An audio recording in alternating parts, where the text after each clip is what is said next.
So today we are going to discuss the identification points regarding the histology slide of the salivary gland.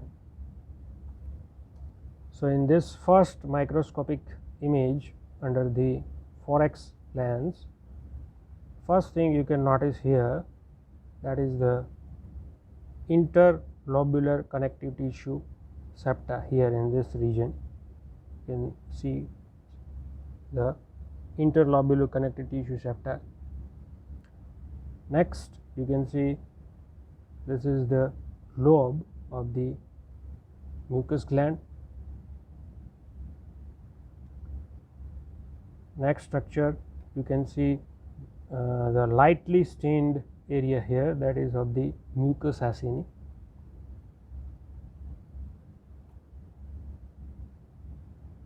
Next structure you can see within this connective tissue septa region, that is of the duct.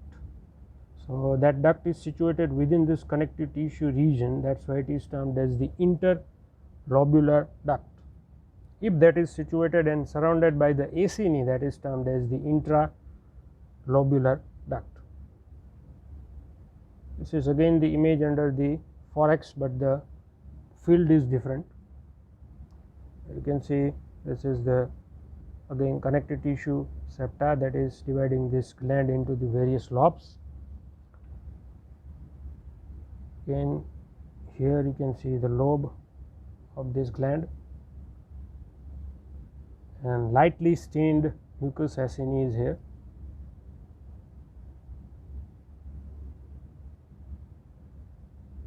And within this connective tissue septa you have this duct that is occupied with the secretions, that is termed as the interlobular duct.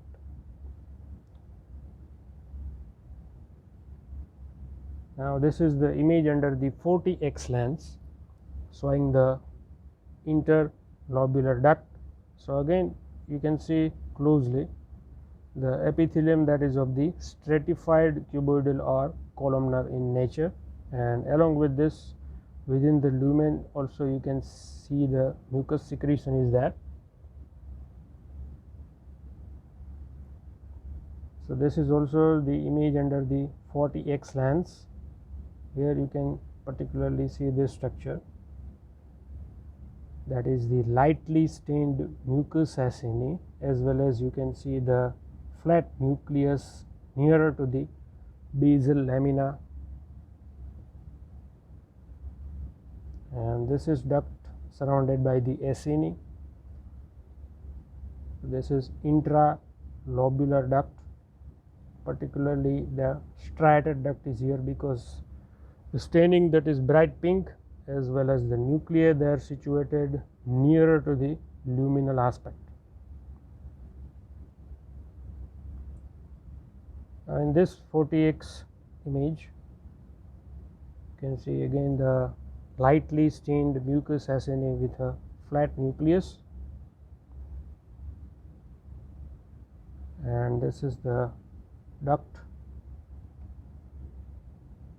intralobular duct, particularly the striated duct because the nuclei they are situated nearer to the lumen, as well as staining is bright pink in nature.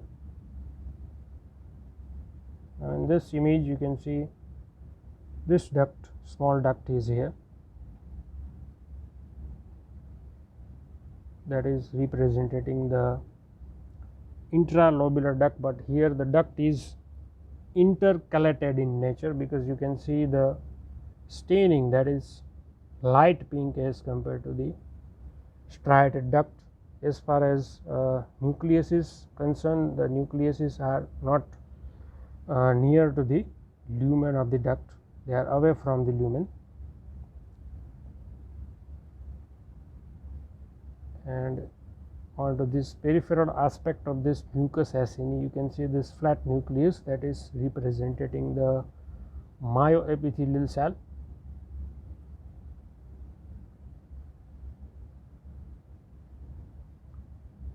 Again you can see duct is here, that is again the intralobular duct, but that is of the intercalated type of the duct. that is lined by the simple cuboidal cells. Another duct that is intralobular duct, but that is of the striated in nature because of the bright pink staining as well as the nuclei. They are situated nearer to the lumen. So thanks a lot for watching the video.